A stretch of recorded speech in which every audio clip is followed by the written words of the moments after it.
Good evening. Welcome to Suffering in Silence with Minister Tia here on Love Bay Afrobeat Music Talk Radio. We're here with you every Friday evening at 7 p.m. Eastern. Love Bay family, we're rising out of the ashes together. Our topic on this evening is the importance of clergy receiving proper training to assist victims and survivors of domestic violence. We have with us our co-host, Bob Wood. We're glad that he's here with us again on tonight. And our guest on this evening is my friend, Samantha Robbins. She is the outreach specialist at Domestic Abuse Project of Delaware County. Listeners, if you have any questions or comments for our guest or our co-host, you can email us at sufferinginsilencedv@gmail.com. Or you can also text us at the number 437-778-3299. Also, if you have any resources that you would like to share with us on a national or local level from your country, your community, local organizations, or your faith community, you can also email us at sufferinginsilencedv@gmail.com, and we will share that information with you. And I see my friend Cheryl is online. Hi, Cheryl. Hi, Cheryl. So, Bob, if you would start with greeting our listeners on tonight. Yeah, always a pleasure to be here. Thank you for having me. My name is Bob Wood, and was the Title IX coordinator at Gwinnett Mercy University. Was the Title IX coordinator for about 15 years. Have a background in law enforcement. Pardon me. And now I'm doing a lot of work with Native American groups and the MMIW issue. And yeah, I'm always a pleasure to be here and continue to expand these topics and hopefully get the word out to people. Thank you. Yes, ma'am. Sam, if you would greet our listeners on tonight. Hello, it's such an honor to be here. I've been so excited since we scheduled this to join all of you. I have been working with survivors of domestic violence, sexual violence, and human trafficking since 2017. And at the Domestic Abuse Project, as their outreach coordinator, I'm serving populations of survivors experiencing domestic violence specifically. And I also support in counseling, and I'm getting my MSW from Widener University. Awesome. Thank you so much, Sam. So listeners, as usual, we want to start with sharing some resources. And the first that we have for you is actually the Domestic Abuse Project of Delaware County.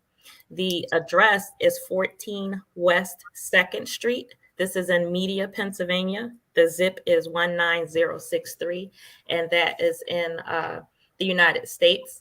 Their 24-hour hotline number is 610-565-4590.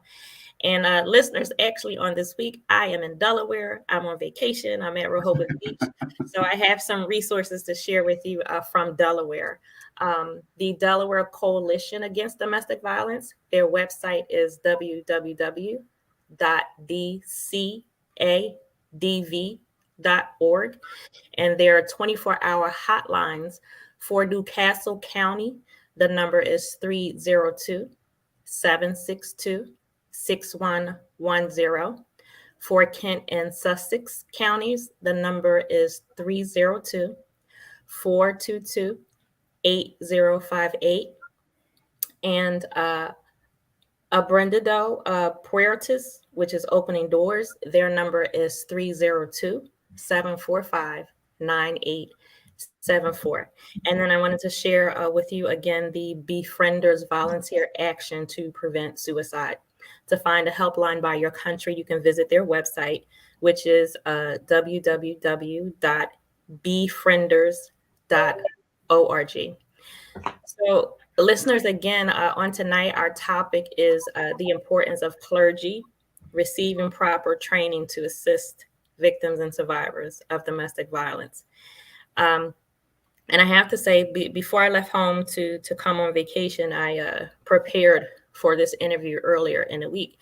And as I was preparing for it, I was going through some of my information, and there's just so much stuff that I have. I was looking through articles, and I was just looking and finding information, that I have that deals with the issues of technology, dealing with domestic violence, how that, can be hurtful towards victims, the effect of children, just the numbers of domestic violence of men and women who are harmed, And then, looking through information, it's still being a problem that clergy, and I mean of all different religions, still not knowing how to assist in the right way, how to help. And so, just at the very beginning of this week, my heart was just heavy and sad because it's still an issue, and it just feels uphill. And so, tonight we really just wanted to have another conversation. I think it's a needed conversation. And so, quite simply put, clergy can cause damage and hurt on top of the damage that's already been done, and damage can be caused by clergy that's just irreparable, and that's just the sad case. So with that, we really just want to start there. And Sam, just in your expertise and what you do, I want to turn it over to you and really just open the issue. And I will say, Love Babe, whenever this specific issue is something that I address, I always have other individuals with me who can speak of a status, in their counseling position, or, Bob is Title IX coordinator. They can speak from their expertise. They can speak from their positions, because for me, it's always an emotional piece. And I never want it to be, for me, speaking strictly emotional, because I know what this feels like, because it has affected me. And so I'm glad that the two of you are here, I guess, to balance out my emotion a bit, because I'm always ticked off about it. I am. So with that, Sam, I do want to, I just give the floor to you, to open, on this issue tonight. Thank you so much. And I can definitely relate to that emotional side of this, because domestic abuse is a form of power-based violence. And when we're talking about power-based violence and oppression, there's so many ripples to that. So when I'm thinking of domestic abuse, I think of obviously the physical violence, but then also the verbal, the emotional, the sexual, and the financial abuse as well. Yes. And many people also think about, don't think about the spiritual abuse. So sometimes there are people who are prevented from engaging in their faith communities by the person in their life who's choosing to abuse them. Other times people are being forced to engage in different religious traditions that they aren't comfortable in. Mm-hmm. But I'd say specifically when we're talking about survivors who maybe are going to their clergy or are going to their religious leaders and seeking support and seeking guidance on next steps, I hear a lot of survivors who, by the time they come to an advocacy agency, they say they were told, well, I was told if I left my partner, then I would go to hell. Mm-hmm. Or other things that they were told, like, oh, we'll come into counseling, couples counseling. And I think that I've only worked in secular agencies, so I'll say that's the lens that I'm coming to this with. I think that many people who are ministers and clergymen, clergy members, have the best intent. But I think having continued education about domestic abuse and domestic violence adds more nuance to the feedback that they can give people. Because there are some people that couples counseling could really help. But when it comes to domestic abuse, you really have to have both people engaged in trying to make a change. And for many of the survivors that we serve and that I've served, they don't have their other partner who's choosing abuse on that same boat, because they're in a position of power in the relationship. The idea of trying to give up power, equalize things in the relationship, and try to build forward doesn't happen as frequently.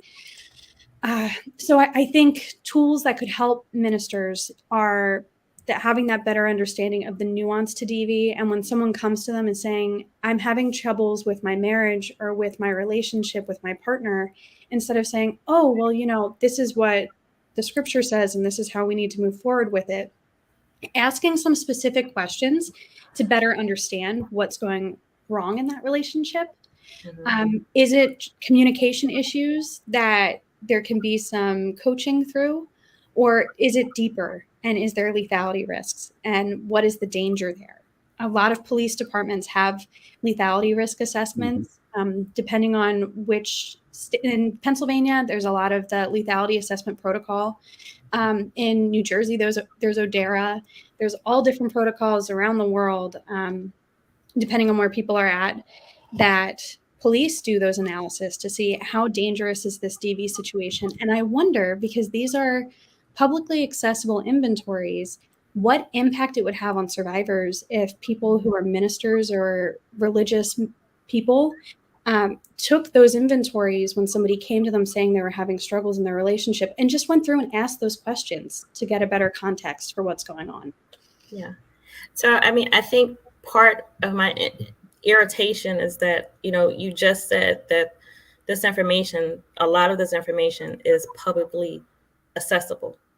There is training available, even if ministers, clergy, even if they go directly to domestic violence agencies and say, I need help us, show us what to do, tell us what to do, give us some training. It's there. It's very irritating that this information is available and it's not being taken advantage of. It's very irritating to me that there is training and we could be talking about prevention instead of the aftermath. A few weeks ago, I was invited to speak for a church. It was for a women's group. So I accepted the speaking engagement. I went, I shared my story, and I talked about, what I went through, how I handle it, where I am today. Once I finished speaking, most of the time after I'm done, there's a period of question and answers. Well, there was one particular minister who didn't have an answer or a question, but just wanted to say, and said to me, directly, well, the scriptures, and all you had to do was just, let God comfort you with his word, and he would have brought you through the situation. That weeping endures for a night and joy will come in the morning. And I was pissed off. Now I kept my composure because, that's just what I do. But I was I was angry and I was hurt because I, first of all, felt like you did not hear anything I said. Mm-hmm. You just waited for me to finish speaking so you could say what you wanted to say. Okay, I'm a minister. I've been a minister for just about 25 years, close to 25 years. I don't know. I've been doing this for a long time. I have different versions of the Bible. I had the old King James Version, New King James Version, New World Translation, American Standardized, the Message. I have it. I have a book in French. I have a Bible in Spanish. I know the Word of God, but there was a time where I did not want to read it. I didn't want to hear a scripture. I didn't want to hear anything about prayer. That was not where I was at. So to be told, you're doing something wrong. I'm already facing a situation. My life is literally in danger. And to on top of it, have my, my faith and my religion questioned, that's a horrible feeling. And then to come through it, all these years later, for me to be where I am and trying to help individuals, to still have someone say to me, all you have to do is read the scriptures. Well, obviously, I'm telling you, it takes more than that, for it to deal with even the aftermath of it, to deal with the trauma, to deal with, flashbacks and things that come up, to deal with triggers. I've had triggers this past year that I never would have expected. Mm-hmm. So to be greeted again, still by yet another minister saying, all you had to do was let God comfort you, is more to it than that. And again, it bothers me to no end. I've had to actually minister to ministers because they were in situations. There was one reverend, he spoke to a couple. The husband was abusing the wife. He pulled them into his office without her permission. I don't know how he found out what was going on, but he took it upon himself to bring them into his office. He talked with them. He encouraged her. He told the husband how he was wrong, took him through scriptures and the word of God, told him he had to change, get things together. The reverend felt better. He felt like they were, going to get it together. They left his office, and a week later, the husband killed the wife, and then he killed himself. So now I'm talking to this reverend, and it's like, 2 people are dead, so I don't want to make him feel any worse than what he is. But at the same time, it's like, okay, if this situation happens again, this is how you need to handle it, because you don't bring 2 people in your office together. First of all, you can't do it without the person who is the victim or survivor. You can't do it without their permission. She was blindsided. She did not know that was going to happen. So it's like, before you jump in there and you try to do these things, get the help, ask questions, because like, I'm here. Like, I get calls after the fact. Like, everybody knows what I do. This is what I do. This is my thing. And I tell everybody, look, I'm here. You got a question? I'm here. If I don't have the answer, I'll point you in the right direction. I'll do my best. At this point, I'm tired of getting the calls, and I'm tired of having the conversations with ministers saying this is the mess. You know, I've had another couple. They were married, ministers, husband and wife. They pulled a woman into their office. They knew she was being abused. They talked to her, told her what she needed to do by a biblical standard, gave her some scriptures. A week later, she killed herself. Then I get the phone call. Like, what was it? Okay, well, pay attention. It's really better to be on that side where we're talking about prevention than now you're trying to take care of your own psyche because somebody is dead. It is really not as simple as saying, go pray, read these scriptures. You can't just say, God loves you, you'll be all right. I know God loves me. I know that. But right now, this man that I'm with has given me examples and proof that he is about to take my life. Don't tell me joy is going to come in the morning. I just, again, so when I'm in a room, I'm dealing with this, I need you, Sam. I need you, Bob. I need, somebody else there who can balance out my emotion, because this is real. People's lives are real. People are dying, being killed and killing themselves because of what someone in clergy said. And this is different religions, not just Christianity and the Muslim faith and the Jewish community. If whatever you practice, there was someone being advised the wrong way by someone in authority in whatever faith they serve in. Can I throw something out real quick? Yes. In all the years that I was a Title IX coordinator, obviously I'm dealing with people who have been traumatized. And as a police officer, every day dealing with people who were traumatized. When I used to train my investigators and incoming Title IX coordinators, the first thing I told them, take off your administrative hat, sit down, close this, and open these. Yes. Listen. And again, like Sam, I'm coming from a strictly secular point of view. In fact, I'm sure there's a bunch of nuns in Maryland somewhere turning over going, oh my God, he went back to the Catholic University, but they're throwing holy water at my picture or something. But anyway, the reality of that is when a member of the clergy, and again, I'm not trying to tell the clergy what to do. I'm talking strictly from a practical point of view, having been in this business. You have to take off your clergy hat, collar, whatever it is, and sit down as a human being and listen. Not approach that from the position of I'm the authority because I'm the clergy. No. The authority in the room on this is the person who's being abused. They're the authority on that particular point. And the other one that I did as a Title IX coordinator, as you know, most recently is 2020, the Title IX process changed where we had to go to live hearings, and people were involved, advocates, which is fine. I mean, I got it. Again, having been in law enforcement, why would you not run an equitable hearing? That doesn't make sense. However, the one thing I absolutely never, and I don't do, and I set it up at the university this way, we do it all by camera. So I do not have both of the parties in the same room because, as you said, the emotions can run high. The other thing, too, is the victim who is already intimidated is probably not going to give you the straight story because, who wants to open up and say, oh, yeah, Billy over there has been bashing me on a daily basis. They're not that for them to say that in front of the person who's abusing them. it's just not going to happen. I don't know what words to describe it. It is not going to happen. So to right off the top, if you hear something, pull both parties in. I'm just going to straight say it. People can disagree. It's not a good idea. It is not a good idea. If you want to talk to the party that you think is being abused, quietly and listening, and and another thing too is,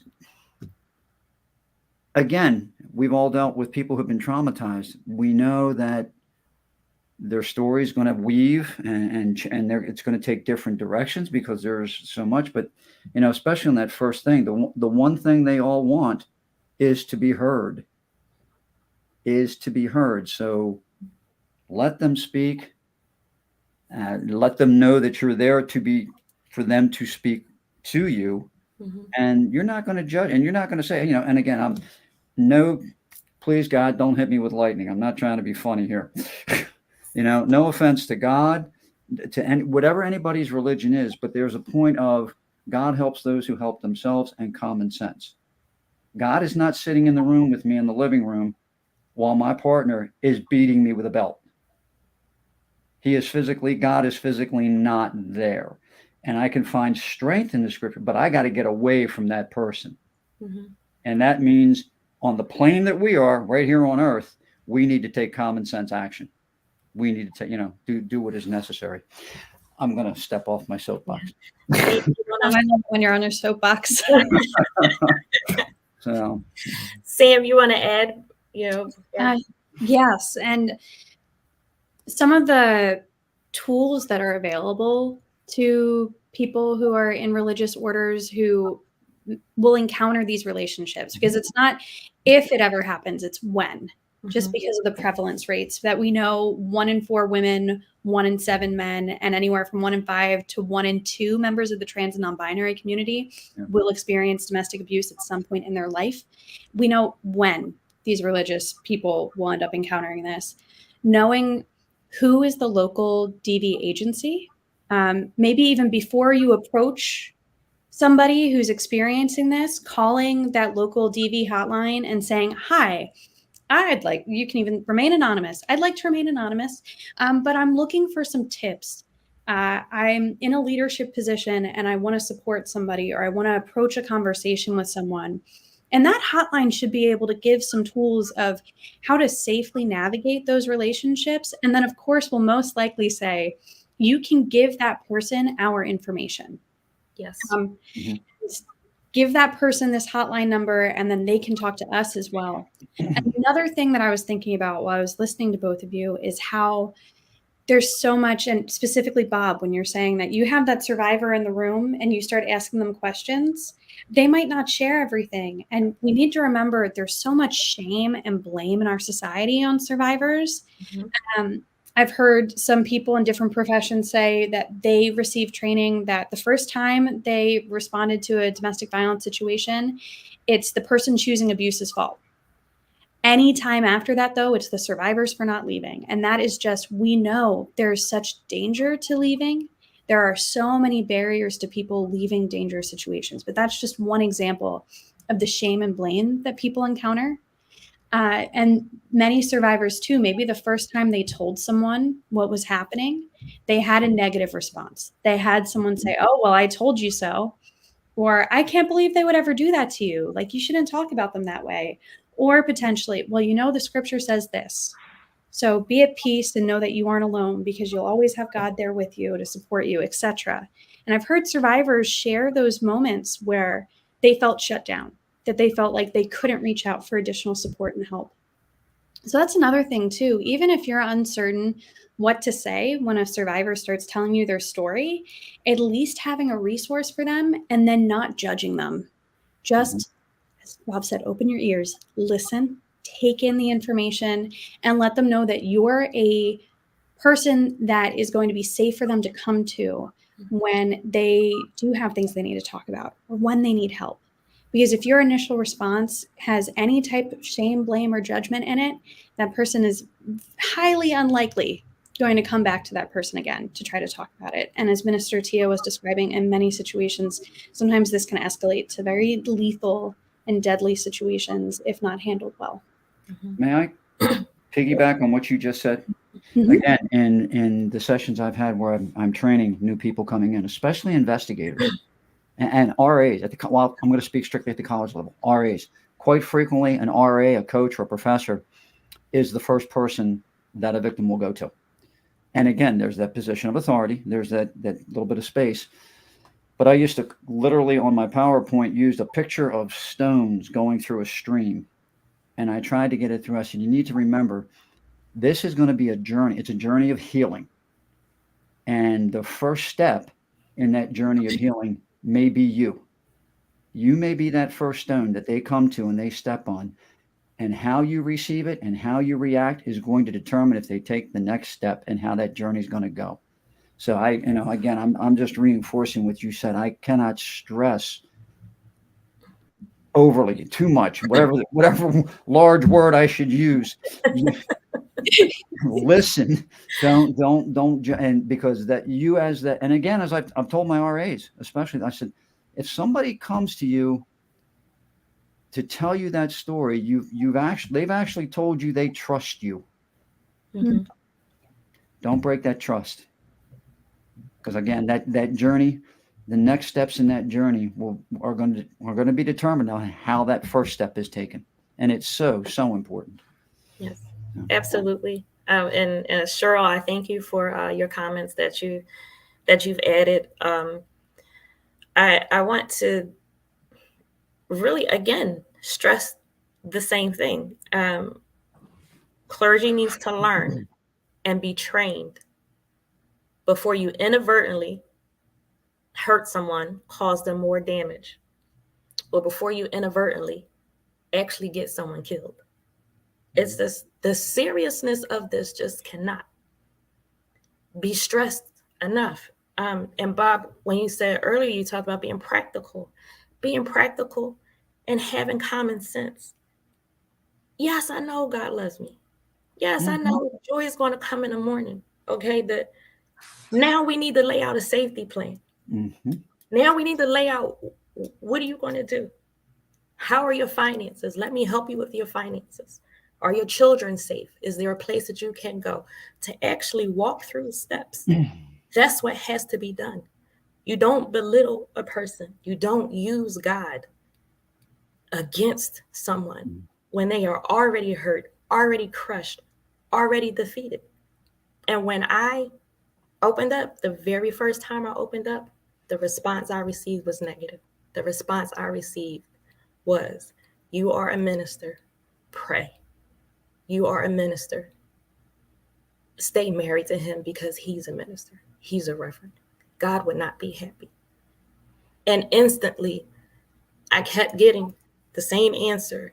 And my response was to shut down. I started to shut down, even more than what I was already shutting down because of what I was dealing with. And again, the seriousness of this cannot be stressed enough.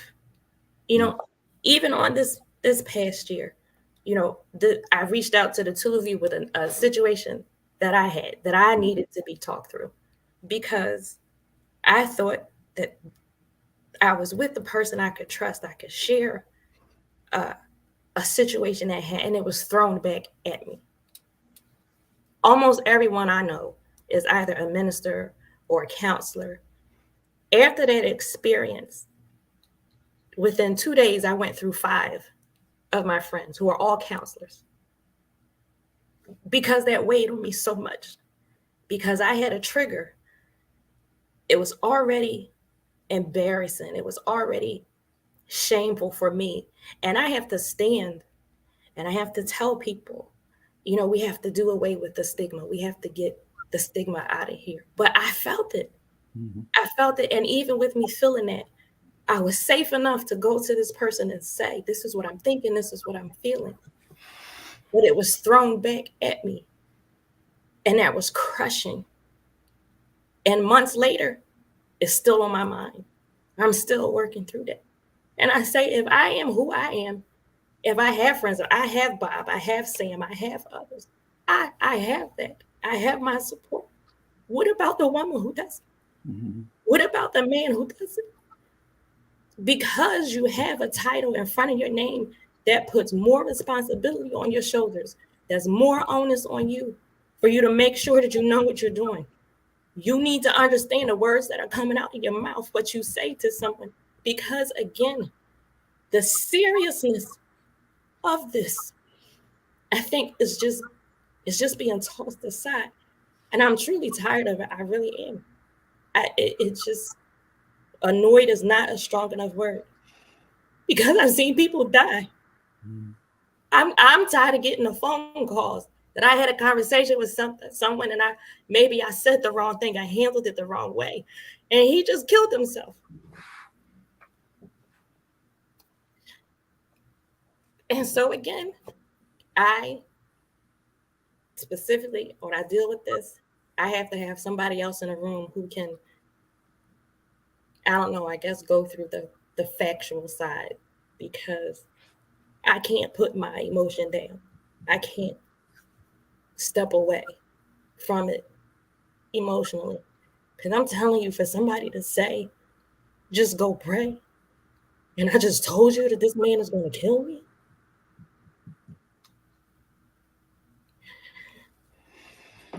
Thank you, Tia.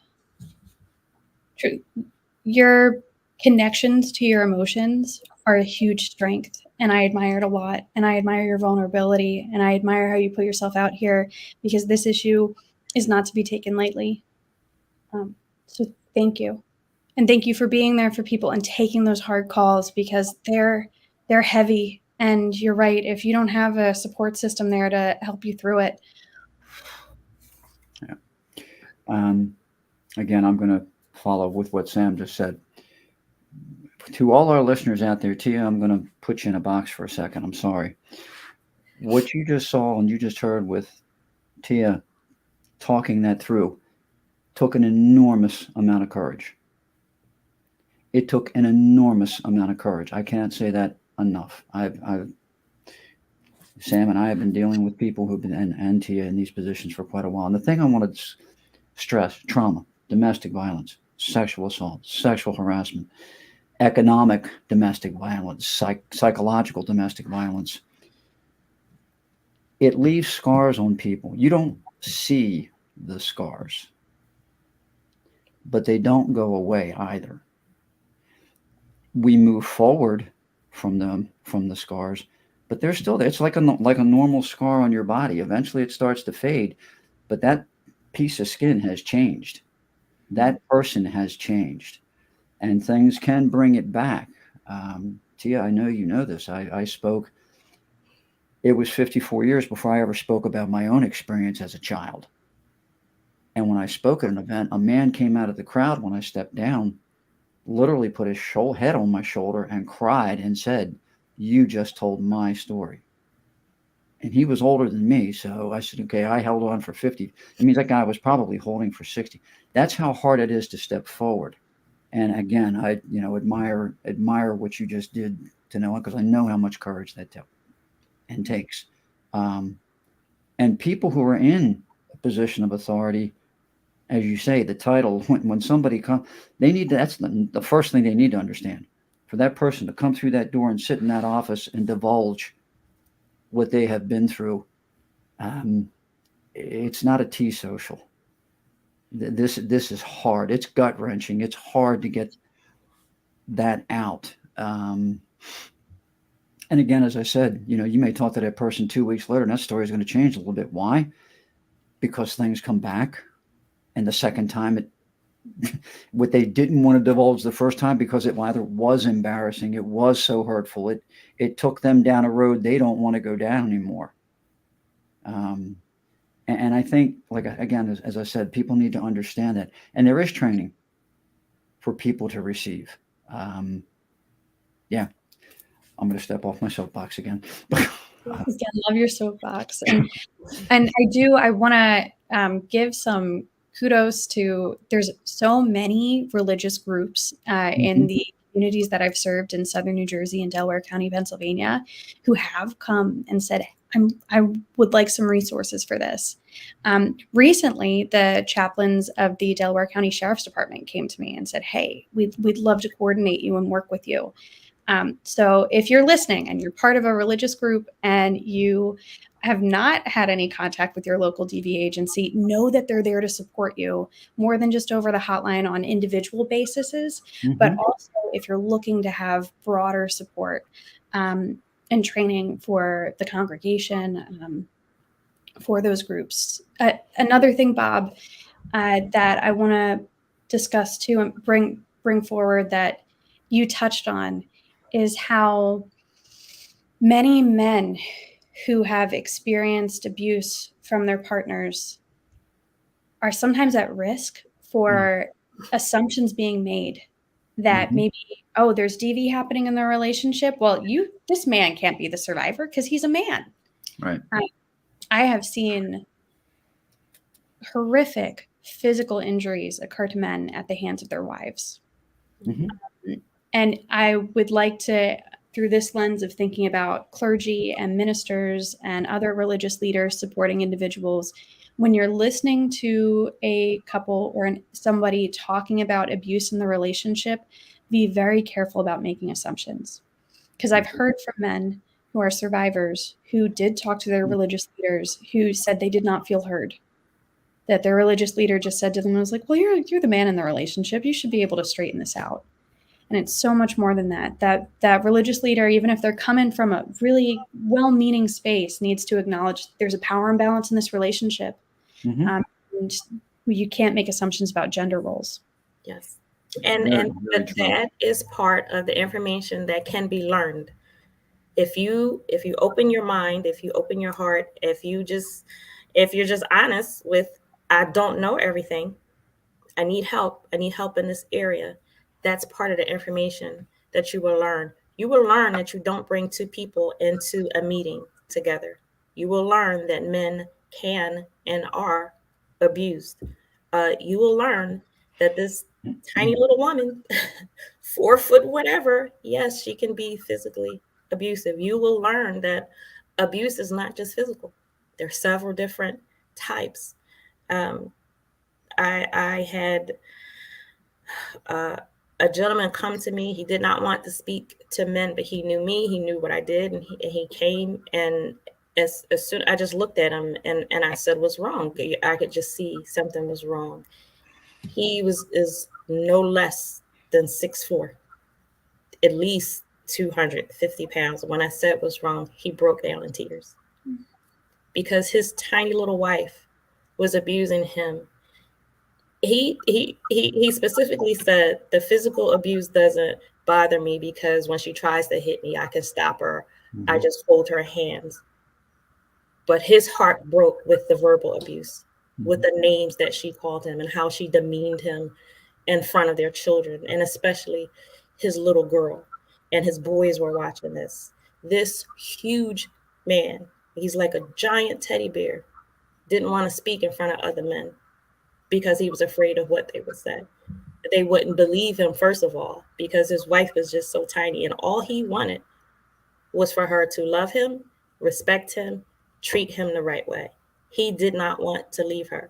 Eventually, he had to. That was the decision that he came to, but he tried. He wanted the work. And he found himself in a cycle of trying to help her, trying to get her help, trying to make sense of it. But he was doing it from this little place where pretty much he was suffering in silence by himself because he was not safe going to a male minister. And at that time around me, there was not a male minister that I could recommend him to go to. I had to recommend him for him to go directly to agencies beyond the help that I could give him. I had to recommend to him to go to agencies outside of the church. So it's just, this is real. It's here.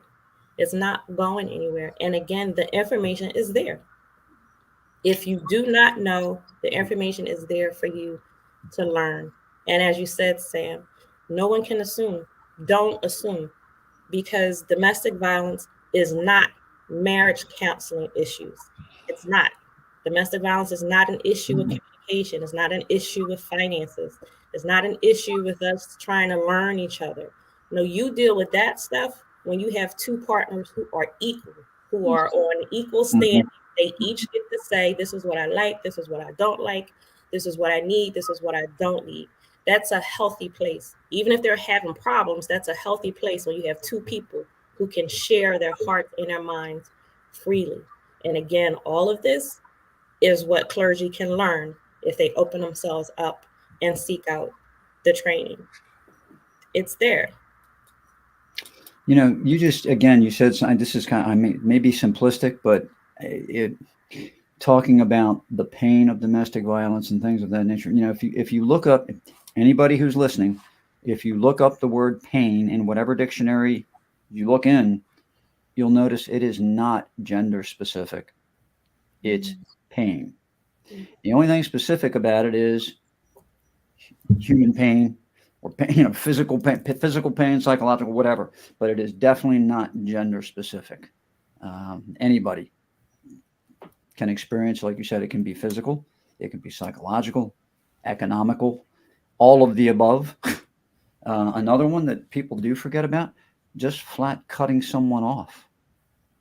Yes. I don't think there's any worse pain than just you're put in a corner and completely ignored. You become a bookend, and people don't realize that is a form of abuse. That really is a strong form of abuse. So it is. And Sam, I also know that this is I think this month is your anniversary month of being with DAP. Is it a year now? Yes, I can't believe you remembered. That's so sweet.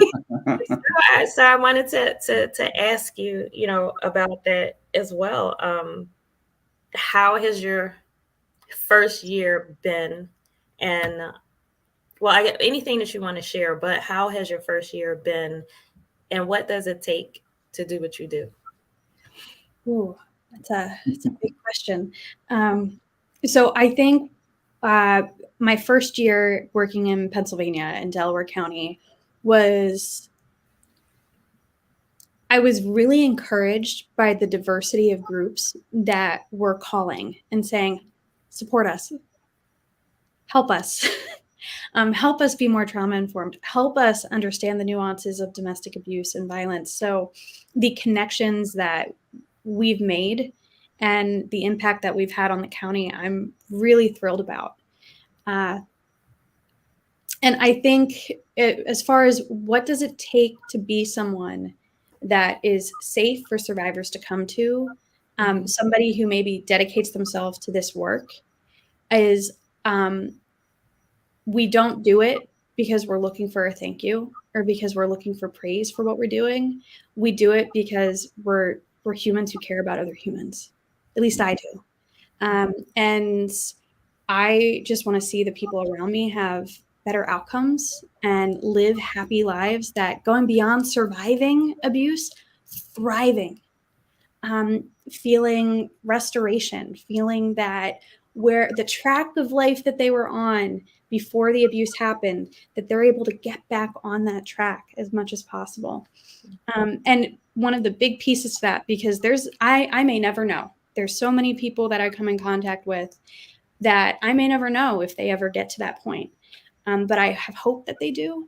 And I think a big piece of that is I try to ingrain wellness into my life. After I have really heavy conversations with survivors, I always ask myself 3 things. Did I do everything that I could to the best of my ability to support that person? And I just kind of check in with myself, like if I did all the safety planning, if I felt like I listened to everything that that person had to say and was really there with them and heard them. And most of the time, the answer to that's yes. Sometimes there's like, oh, I wish that I talked about this. But that's where my follow-up question comes into play of, did I give that person a resource that they could reach back out and talk to someone 24/7? And most of the time it's yes, because I'm working for agencies that have a 24/7 hotline, but then I often give referrals to other places as well. But that's another check of my peace of mind of like, I know that I'm not alone in this work. And I know that that person does not need to be alone in their journey if they choose to reach out to those other resources. And then the third one that I ask myself, which is a little bit more personal, is there anything that that person shared with me that's really stuck in here? And every person, when they share their story, I hold it and I feel it. Sometimes, though, people's stories can intersect with experiences that I've had really closely, or there's certain things with kids that really hit home, or animal, like all just those things that, you know, hit something in me very deeply. And if I have like one thing that comes to the front of my mind, I'm like, ooh, I better reach out to my supervisor at work. Or I have my own therapist that I see regularly that I don't talk about survivors that I've worked with, but I will talk about the effect that it's had on me to try to process that. Because if I don't take care of those parts of myself that are impacted, then I can't keep doing this work. And I desperately want to keep doing this work because it's a calling. So I'm honored to be in spaces with survivors and support them. Absolutely. Thank you so much. That was beautiful. And also, I have it in front of me, but if you want to share it, the Halloween party information that we'll be having. Yes. So we are very excited this year. We are hosting a Friday the 13th Halloween party fundraiser. So it's in Delaware County. October is Domestic Violence Awareness Month. So no matter where you're listening from, maybe check and see if if there's anything local happening to honor survivors, celebrate survivors in your county, raise awareness in your state, in your country. I know that nationally in the United States, it's Domestic Violence Awareness Month, and other countries also participate, but I'm not sure where the limitations of that are. If you're in a place that doesn't have any type of movement surrounding Domestic Violence Awareness Month, maybe you could be the person who spearheads it. But here in Delaware County, Pennsylvania, we are going to be having that Halloween party that's going to have food and an open bar, and there's going to be a costume contest. We're going to talk about resources that are available to survivors as well, and that's going to be in Media, Pennsylvania, at the Townhouse from 6 p.m. to 9 p.m. If you order your tickets in advance, they are $45, but they are $50 at the door, and it should be a really fun night. Okay. An excuse to wear me kilt. I have the address of the townhouse. Do you want me to share the address? Yes, please. Thank you. Okay, so the townhouse is 117 Veterans Square in Media, Pennsylvania. The zip is 19063. And again, tickets are pre-sale $45, $50 at the door. For the pre-sale tickets, should individuals reach out to DEP? Yeah, so if you go to our website, you can order tickets directly through our website. Our social media as well has links to being able to access those tickets. There's a QR code you can use if you need it. Our website is dapdc.org. Our Instagram page is dapdelco, so DAPDELCO. And that is also, we posted today, I believe. Yes, today, about the Halloween party, and all the information is there for you to access and purchase your tickets and come out and support. Thank you so much. Thank you for sharing. Listeners, I want to encourage you because I know for many victims or survivors, their first step or first place, and I know it's to be true in my case, the first place that you may reach out to may be your clergy for help. But if you do, or if you have reached out and you did not get what you needed, keep reaching out, keep looking, keep searching. Go to the local organizations where you are. Go to the national organizations where you are. Definitely always, if you reach for the national organization, they will be able to give you an organization that's local to you, closer to your home. So yeah, I want to encourage you to keep reaching out, because I had to keep reaching out. And initially, I kept going from church to church to church, because in my mind, I really thought that this is something that I will find help for in a church, and it wasn't there. And finally, I went to DAP, which is where I received counseling services and financial support. Everything that I needed, I received from DAP. What I was expecting to receive from my church wasn't there. It was at DAP. So I just want to be encouraging for individuals to just keep looking and searching. Go beyond your church, your mosque, whatever it is. Just go beyond it. If you do not have what you need there, go beyond and find what you need. Um, I also just wanted to, I really just wanted to say, no matter where you are in your walk, it could be the beginning of an issue that you're dealing with. You could be in the midst of it. You could be just coming out of it, or you could be years away from it, as I am years away from it. It is okay wherever you are, and however you choose to deal with it. You're making the best decisions for yourself. It is okay. So I just want to, I guess, give that comforting note. You know what you're doing. You know what you need to do and how you need to do it for yourself. You know how to handle anything that triggers you. You know how to handle a situation. You know. So do not let anybody take your strength and your confidence from you. Don't let anybody make you feel or think less than. You have the power to operate the way that you know that you need to. So, and I know it's disappointing. I know it's hurting. I know when you open your heart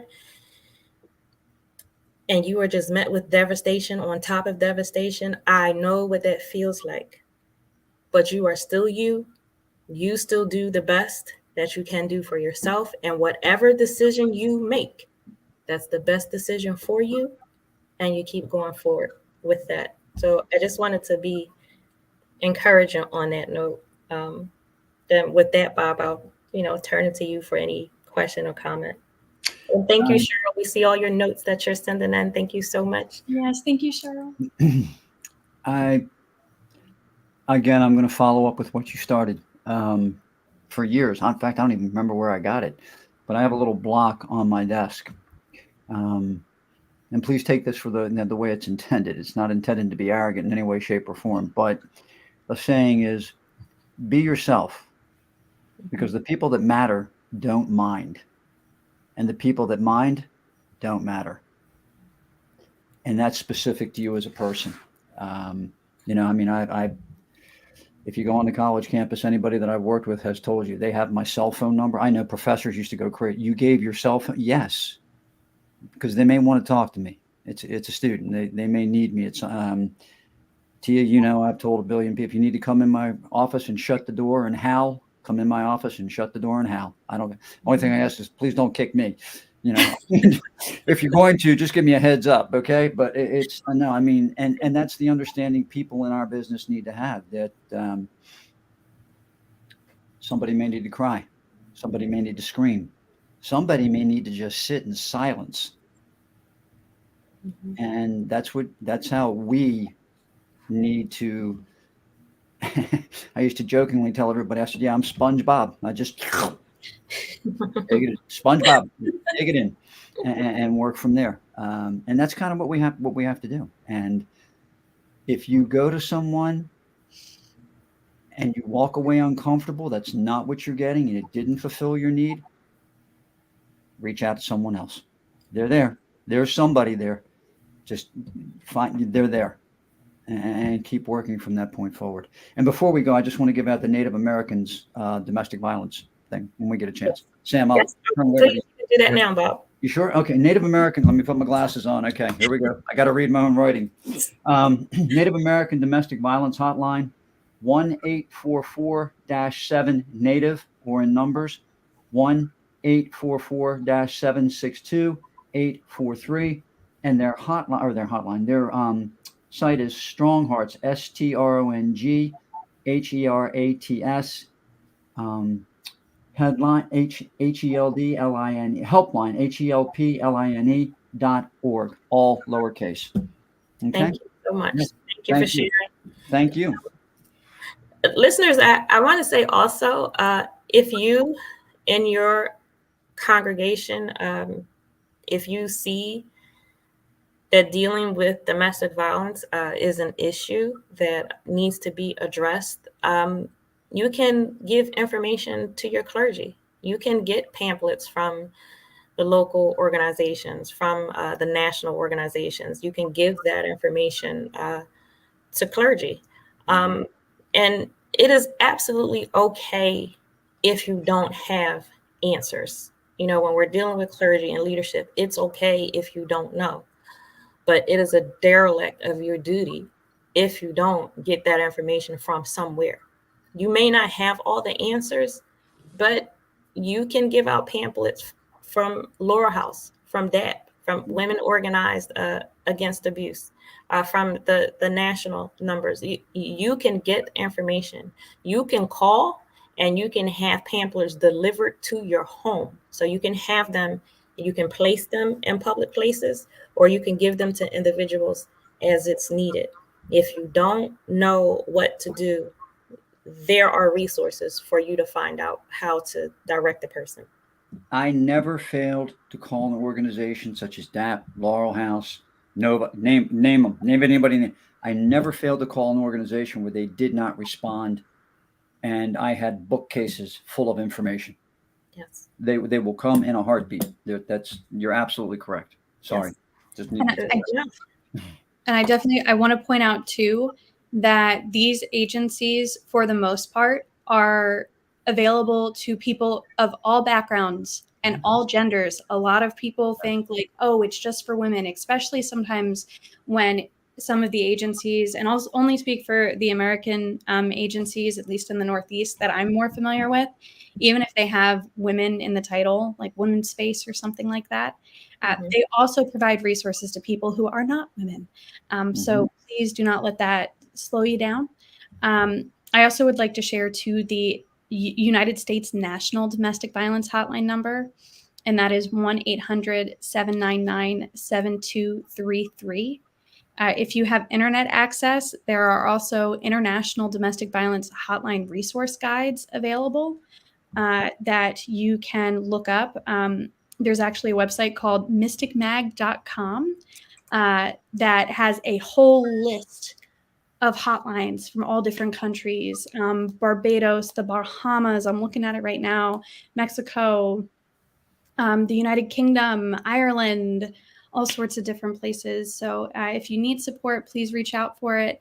And if you are someone who is in a position of leadership in a religious organization, remember that people gain trust by being knowledgeable and honest, which means that if there's something that's beyond your knowledge and experience, owning it and saying, I don't know, but you're not alone. I know who we can ask, and I'm going to support you with that. But I don't want to say the wrong thing right now, and I want to get some support. Is that okay with you? Yes, exactly. And listeners, also, if you call a local agency or a national agency, you can specifically ask for resources that deal directly with your specific religion. You can call, you can add, you can say, I am a Christian, can you direct me in that order? You can say, I practice Muslim faith community, the Jewish community. You can say, this is my religion, can you give me resources specifically pertaining to my religion? And that information will be made available to you. So there's just no excuse whatsoever. There just isn't. And so, breaking the stigma again is something that, we need to do. We're trying to do. And I just really believe, I wholeheartedly believe that men in general have to step up and deal with this issue. But I believe that clergy and all religions have to step up and deal with this issue as well. And we are just at the hour. And so, as we're coming to 8 o'clock, Sam, I thank you so much for being here with us. I already know we're going to ask you to come back. So Always good to see you, Sam. Yeah, I totally agree. I love seeing both of you. Thank you, Bob and Tia, and all of the listeners. Pleasure to be here with you for the first time. So, Sam, I would ask if you would give us a final word for tonight. What would you leave our listeners with? And then also, I mean, if we do have clergy listening in, what would you leave clergy with on tonight? Start by believing. Mhm. Don't make assumptions. Listen and reach out for support. Again, DAP's hotline number is 610-565-4590. If you are not from Delaware County, but that's the only resource that you have, if you call that hotline and say, hi, I'm actually calling from Oklahoma, I'm calling from Canada, I'm calling from China, wherever you might be, that hotline will be able to look up for you and help you connect. And if you're listening to this, then I'm assuming that people are English speaking, but if English is not your first language, many of these hotlines also have interpreting services as well. That at DAP, we can connect to an interpreter in under 5 minutes. That is awesome. Thank you so much. I love that point that you brought up about the interpretations. So Love Bay, we reach over 110 countries, every time. So, obviously a whole lot of you, Love Bay, you're speaking more than English. But the point about translating, thank you so much. And I want to share the number again for DAP. It is 610-565-4590. And again, listeners, if you have any questions, or again, if you have resources that you can share with us for us to share, with the Love Bay family, email us the information at sufferinginsilencedv@gmail.com. If you want to catch up on previous episodes from the program, you can visit our YouTube channel, which is Suffering in Silence DV. We thank you so much for joining us on tonight, joining Suffering in Silence with Minister Tia on Love Bay Afrobeat Music Talk Radio. We're here with you every Friday evening at 7 p.m. Eastern. And Love Bay, we are continuing to rise out of the ashes together. And I want all of you all to have a good evening.